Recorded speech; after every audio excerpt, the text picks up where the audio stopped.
Alright, this video is for part 2 of the notes over just review of exponential function basics. So at the very top here, it talks about how exponential functions are all about multiplication. We've been working with linear functions where you add a constant rate to get the next term in the table. Here for exponentials, we're going to be multiplying. Now the rest of the box talks about how to find the growth rate if you can't see it very quickly. I will go over that as we go through the problem here. Alright, so for this table, first I need to identify if I'm given the y-intercept. And here I am. If I'm given a x value of 0, that is the y-intercept is in ordered pairs, 0, 10. Now the nice thing about that y-intercept, remember, is that's the value that I'm going to put in for the parameter a. A is the starting value or the y-intercept in our general form of an exponential equation. Now I have to decide, is this table increasing or decreasing? And as I look at the y values here, I can see that they are going up, which means it's going to be exponential growth or exponential increase. Now this table is pretty easy to be able to look at and identify what I'm growing by. What do I multiply to get from 10 to 30 to 90 to 270? And hopefully you can look at that and say, okay, I'm multiplying by 3 to go from term to term. If you cannot identify that the growth rate is 3, you use this trick that's up in the box up above. And what the trick says is that you take the second y value in the table and divide it by the first y value in the table. So here my second y value is 30. If I divide that by the first y value of 10, I get 3. And that's the ratio you multiply by to go from 10 to 30.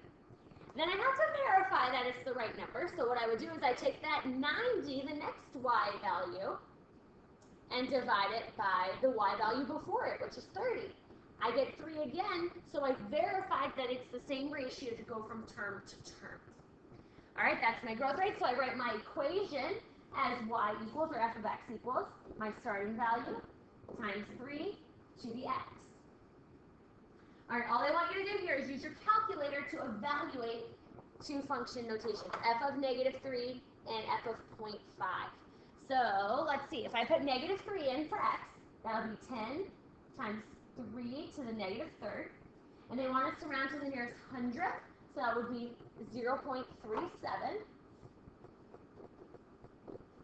And then they say find f of 0.5. Again, that 0.5 is an x, it's an input. So I will do 10 times 3 to the 0.5 power, and I get an output of 17.32. All right, let's move on to number 4, example 4. Find the equation of this function.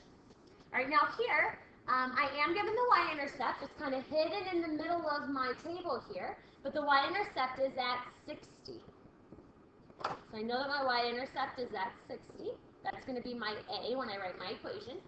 And I should notice this time the values in my table are going down. So this is exponential decay or exponential decrease. To find the growth rate, let's use our trick here, because you might be able to see it, you might not. So the trick says take the second number in the table, 240, and divide it by the first y value, 960. When I do that, oops, wrong one, 240 divided by 960, I get 0.25. So the assumption is that I'm multiplying by 0.25 to get from 960 to 240. Let's make sure that it's the right growth rate by taking the 60 divided by the term in front of it, the 240.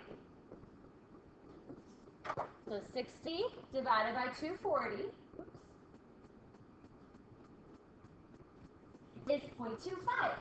So since I got the same growth rate again, I know that that's going to be the growth rate I'm going to use for my equation. Also, I should notice that 0.25 is less than 1, so this is exponential decay, also based on that equation. So here my equation is 60 times 0.25 to the x. And they want you to just evaluate the function. Again, same values here. So I'm going to put -3 in for x. Oops, I keep clicking on the wrong thing. So I'll take 60 times 0.25 to the -3rd power, and I get 3,840. And then if I take the same function and put in the input of 0.5, let's see what I got.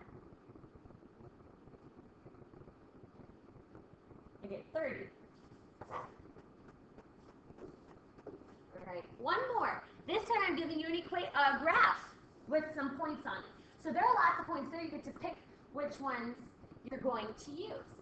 The y-intercept I just identified from the point that was given to me, 0, 5. This graph is increasing, so it's going to be an exponential growth. I can tell by looking at the picture. The growth rate, I, again, need to find the ratio between the y values. So I'm going to choose, it doesn't really matter which two I choose. I'm going to choose 8.5 and divide it by the y value in front, 5. So I'll do 8.5 divided by 5. And that ratio to multiply there is 1.7. Now I want to verify that I am multiplying by 1.7 here.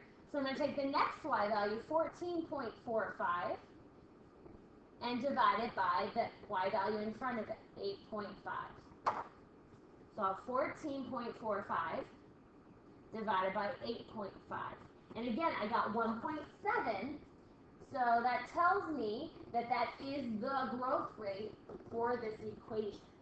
1.7 is greater than 1, which verifies to us that we are increasing exponentially. So my equation here is going to be 5 times 1.7 to the x. Now let's evaluate that function for -3 and 5, which are both going to be x values. Okay, so in my calculator, I'm going to do 5 times 1.7 to the -3rd, and they want us to round to the nearest hundredth, so this will be 1.02. And then f of 0.5. So same function. And my function rounded to the nearest hundredth would be 6.52.